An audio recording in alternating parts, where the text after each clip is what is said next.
morning, everyone. Welcome here. Another time out here. Hey, thank you, wife.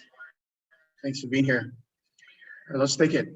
So, we've been talking about money as part of the charge here as we prepare ourselves going into the place of prayer. And what I really wanted to share this morning and probably in the afternoon also was to ask the question around full-time ministry, because that seems to be one of those things that have brought Ichabod to the house of God, because people have managed it wrongly. A lot of ministries have been set up only because they don't have access to funds in the church where they were serving. The GO or whoever at the head in that church seemed to hold so tightly to, and the people are forced, as it were, to go start their own church, because that's the only way they're going to have access to the funds and be able to take care of their personal needs as they seemingly serve the Lord. And that seems to have created a place where people hear God's voice because of their need, not necessarily because God is speaking.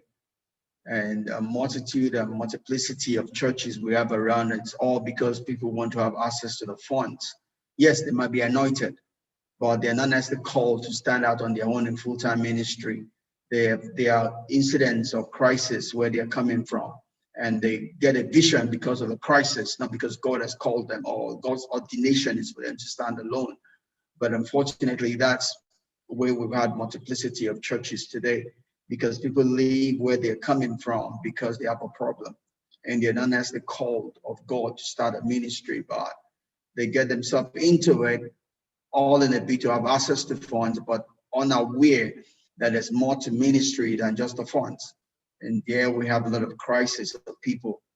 I mean, I see that also with people moving abroad and catching a vision of God has called me to go to have a ministry in America, London, or whatever. And it's not necessarily God has called them into that places, but they see it as a place where they have a ministry in a place where they might call fertile ground, juicy ground, big fish, So the high is more on the funds than the ministry, but the ministry is a vehicle to have access to the fund and hopefully a better life. And those things have brought decoloration to the church and to what the church is, what the gospel is, and the word itself, because it tends to also affect the word, decolor the word, because you can force a vision or calling upon yourself where there's none, and there's nothing else you can force upon yourself. You have people then preaching error or things just to support that which they seemingly think they've heard from God, but it's a strange voice of probably their own flesh or their own body that they are working with, and I was hoping my brother would be here, but somehow he's delayed or won't make it today. So we're not going to be able to have that joint discussion, as it were. But that's just the reality. I know if I ask my wife is conservative. She won't probably want to say anything on it, but let me try it all the same. So, wifey, do you have anything to say on this I'm talking about?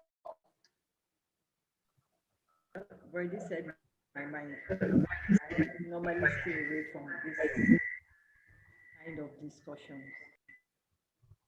Bad. All right, good. Well, key thing at the end of the day is we need to ask ourselves, what is full-time ministry? Because we're all called into ministry, right? And from the book we studied in the book club, we spent some time in our last book discussing what is a calling and what is a career, right? So we all come into this life with a calling, that which God has ordained us to do, that which truly gives us metaphysical joy, metaphysical reward is our calling, that which we get to do without needing to be paid for, that which brightens us up, that which makes the fire in us to come, to burn, to be kindled. That is our calling, right? But